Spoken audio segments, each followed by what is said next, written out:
축구 국가대표 주장 손흥민 선수의 아이를 임신했다고 주장하며 금품을 요구한 20대 여성과 그의 남성 연인이 구속 갈림길에 섰습니다. 서울중앙지법은 17일 오후 2시 공갈 혐의로 양모 씨, 공갈 미수 혐의를 받는 윤모 씨에 대한 구속 전 피의자 신문을 진행했습니다. 이날 오후 두 사람은 포승줄에 묶인 채 법정에 출석했으며 취재진의 질문엔 아무런 답도 하지 않았습니다. 양 씨는 손흥민 선수의 전 연인으로 지난해 6월 초음파 사진을 보내며 임신 사실을 폭로하겠다고 협박해 약 3억 원을 갈취한 혐의를 받고 있습니다. 이후 비밀 유지각서를 작성했지만 양 씨의 현재 남자친구인 윤 씨가 올해 3월 다시 손흥민 측에 접근해 7천만 원을 요구, 결국 손흥민 측은 협박에 응하지 않고 고소를 결정했고 경찰은 지난 14일 두 사람을 체포한 뒤 구속영장을 신청했습니다. 경찰은 압수한 휴대폰을 통해 초음파 사진의 진위 여부 등을 확인 중입니다. 두 사람의 구속 여부는 오늘 밤 안으로 결정될 예정입니다. 경기 북부경찰청은 간 질환을 앓던 30대 아들의 상태가 위중한 것을 알면서도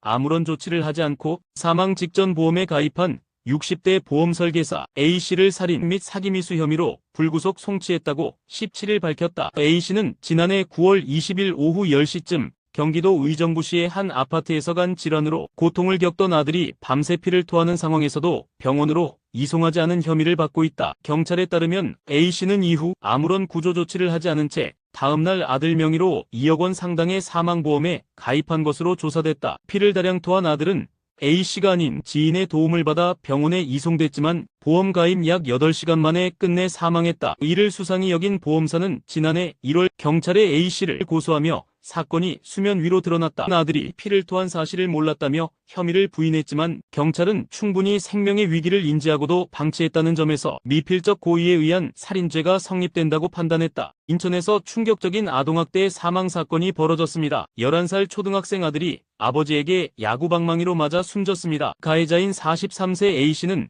키 180cm, 몸무게 100kg에 그런 그가 아들을 전신에 멍이 들도록 폭행했습니다. 아이의 거짓말을 꾸짖는다는 이유였습니다. 피해 아동은 결국 외상성 쇼크로 사망. 119는 아버지의 신고로 출동했지만 이미 늦은 뒤였습니다. 재판부는 아이가 가장 안전해야 할 가정에서 친부에게 무차별 폭력을 당했다며 A씨에게 징역 12년을 선고했습니다. 또한 아동학대 치료 프로그램 40시간 이수, 아동 관련 기관 5년 취업 제한 명령도 함께 내렸습니다. 검찰은 징역 10년을 구형했지만 재판부는 더 무거운 판결을 내린 겁니다. A씨는 재판에서 숨질 줄은 몰랐다며 선처를 호소했지만 법원은 죄질이 극히 불량하다고 판단했습니다. 한편 아이의 어머니는 아동학대 방조 혐의를 받았으나 혐의 없음 처분을 받고 사건에서 제외됐습니다.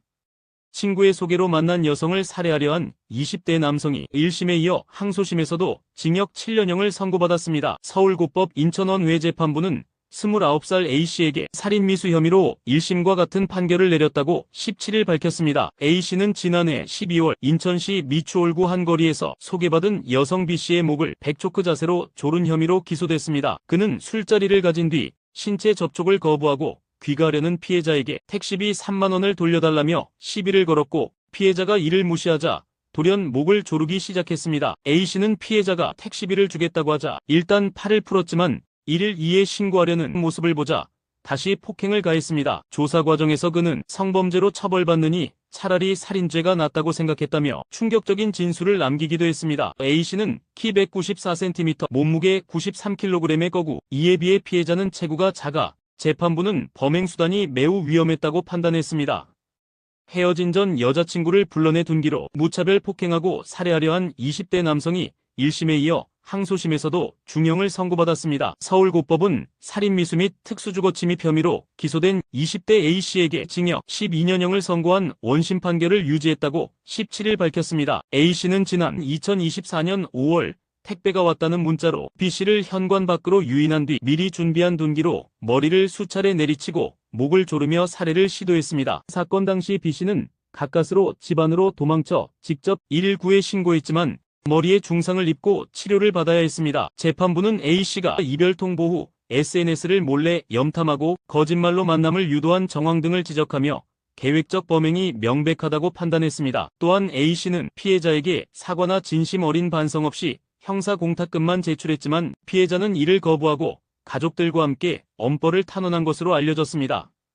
32살 남성이 자신의 어머니를 추행하고 살해한 혐의로 항소심에서도 중형을 선고받았습니다. 대구고법 제2형사부는 오늘 성폭력범죄의 처벌 등에 관한 특례법 위반, 이른바 강간 등 살인 혐의로 기소된 A씨에게 징역 35년을 선고했습니다. A씨는 지난해 6월 경북 상주의 한 식당에서 잠든 어머니 B씨의 목을 조른 뒤 추행하고 흉기로 살해한 혐의로 재판에 넘겨졌습니다. 재판 과정에서 A씨 측은 제3자의 범행 가능성을 주장하며 혐의를 부인했지만 법원은 이를 받아들이지 않았습니다. 조사 결과 A씨는 평소 식당 금고에서 돈을 훔치거나 어머니에게 자주 꾸지람을 들어 불만을 품고 있었으며 범행 당일에도 돈 문제로 다툰 직후 범행을 저지른 것으로 드러났습니다. 과거 A씨는 지적장애를 앓아 친어머니를 인식하지 못한 상태였고 유년 시절 복잡한 가정사도 확인됐습니다. 항소심 재판부는 양형 조건에 특별한 변화가 없다며 피고인과 검찰의 항소를 모두 기각했습니다.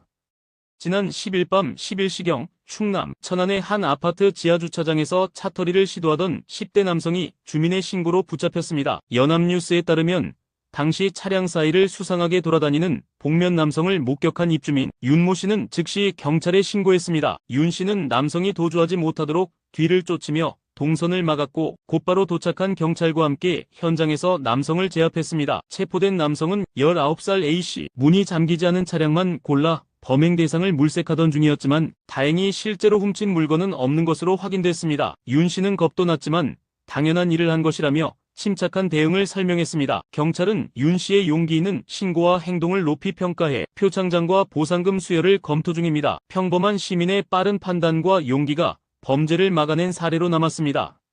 이혼 후 발달장애를 지닌 어린 딸과 생활고에 시달리다 극단적인 선택을 시도한 30대 여성에게 법원이 다시 한번 기회를 줬습니다. 의정부지법 남양주지원은 38살 A씨에게 살인미수와 아동학대 혐의로 징역 1년 6개월, 집행유예 3년을 선고하고 1년간 보호관찰을 명령했습니다. A씨는 지난해 5월 경기 남양주의 한 차량 안에서 4살 딸과 함께 극단적 선택을 시도했습니다. 하지만 딸이 고통스러워하자 결국 범행을 멈췄고 살인미수에 그친 혐의로 재판에 넘겨졌습니다. 이혼 후 홀로 딸을 돌보던 A씨는 계속된 생활고와 딸의 치료비 부담에 심리적 압박을 받아 범행에 이르게 된 것으로 조사됐습니다. 재판부는 아이의 생명을 빼앗으려 한 점은 비난받아 마땅하다면서도 경제적 극한 상황과 심리적 불안 그리고 진심 어린 반성과 양육 의지를 고려했다고 밝혔습니다. 선고 당일 재판장은 A씨에게 열심히 삽시다라는 짧지만 묵직한 말을 남겼습니다.